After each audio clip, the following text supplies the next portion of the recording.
Unsolicited proposals, just a definition, I'd be quite happy to hear an alternative one. Commercial proposals initiated by the SAM and submitted to a customer outside the standard buying cycle. So we're thinking here about you've got a contract, or you don't have a contract, the customer's got a contract with somebody, and they're going to go to market next year or in 6 months' time, whatever it might be, and you're approaching them in the meantime with an idea, and you're hoping to get an audience with them and get them to listen to what you're doing, what you've got to say. So a risky proposition. So it is risky. So propositions submitted outside the contracting cycle can irritate the customer. So if I am the customer and I've put 6 months into sourcing a whole bunch of items or services with a supplier, and then you come along with your kit bag of value, and it's not in my schedule, I haven't got time to do it. So it can irritate the customer. We can, I say we, you see I'm already slipping into this procurement role. Procurement will gatekeep. So there's a risk that if you come in at the wrong time with the wrong proposition, procurement will just say, I'm sorry, we haven't got time to do that right now. So the result is that you're going to be kept at arm's length, and they won't let you get access to other people within the organization.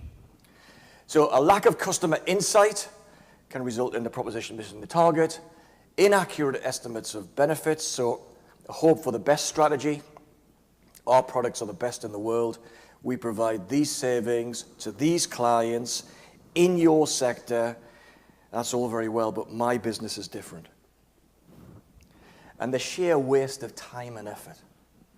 I don't know how much time you actually spend in putting together proposals and value propositions, quantified value propositions to your customer, and find they're just not interested. And that effort largely goes to waste. So there are things that you can do. So if you do it well, you can squeeze out the competition. It is an opportunity to demonstrate understanding of customer needs. This is an interesting thing. You can get access to key decision makers at a time when maybe the tension is a bit lower. I mean, I'd be interested to hear from people in the room as to what your experience is about your feeling of the tension that exists during the bidding cycle, the tendering cycle, versus what I think, and my experience tells me, the lower tension that exists between times. Certainly if you're a provider into the public sector, it's very, very difficult to engage in a collaborative and open way with the client during the procurement cycle itself. Sometimes you're debarred from doing so.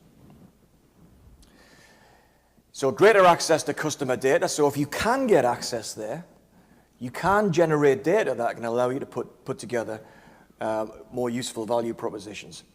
And there are huge opportunities to condition the customer's expectations of value. So anyone who's doing negotiation training will have come across the notion of conditioning, which is really expectation management. So things you can do to communicate the value of your propositions and the insight that you can bring to the client. There is an opportunity to do that, to shape their expectations between the buying cycles. But the customer can win too, because up to this point we're thinking about, this is quite a challenging discussion. Anyone putting together a proposal for a customer, that's an activity that's full of uncertainty and effort, and everyone's very nervous about doing it. But there are some benefits to the customer that it's worth reminding ourselves of. Well, so reduced competitive intensity can encourage collaboration. It can release an opportunity to develop more creative solutions between the parties. When you're dealing with procurement, if you come to the client and you come up with a fantastic proposition or a suite of value propositions that takes off the to-do list your category for procurement, that releases capacity for them, and they might say, great, That means I don't have to go to market this time around. The buyer search costs are dramatically reduced, and then there's an opportunity for relationship development.